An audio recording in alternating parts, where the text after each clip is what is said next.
విషయం చెప్పాలి. ప్రతి ఒక్కడు జీవితంలో విజువలైజేషన్ చేసుకుంటాడు. అవును. ఫస్ట్ మనం ఏదైనా అనుకోని మనలో మనమే నవ్వుకుంటాం. ఎందుకంటే విజువలైజ్ చేసుకొని నవ్వుకుంటాం.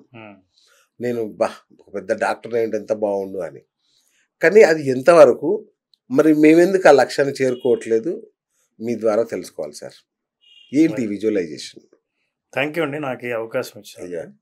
ముఖ్యంగా ఈ అవకాశం ద్వారా మీరు అన్నారు చాలా మంది వాళ్ళ కోరికలు తీర్చుకోవాలని లక్ష్యాన్ని చేరుకోవాలని ప్రయత్నిస్తున్న వాళ్ళకి మార్గం ఉంది. సో లక్ష్యం చేరుకోవాలంటే చాలా మార్గాలు ఉన్నాయి. ఫర్ ఎగ్జాంపుల్ లక్ష్యం ఒక కాస్ట్లీ వెహికల్ అయితే సార్ దాంట్లో ఫ్యూయల్ లేదనుకోండి ఒక్క అడుగు కూడా ముందుకు కదలలేదుగా.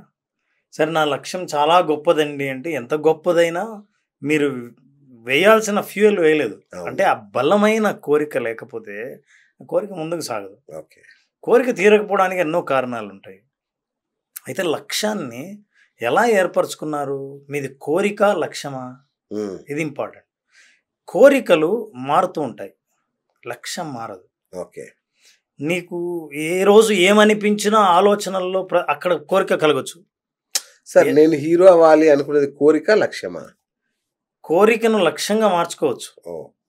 నువ్వు లక్ష్యంగా మార్చుకోకుంటే అది కోరికలాగే మిగిలిపోతుంది. అంటే మీరు సినిమా చూసిన ప్రతిసారి నేను కూడా హీరో అవ్వాలనుకున్నాను అంటే అది కోరికే.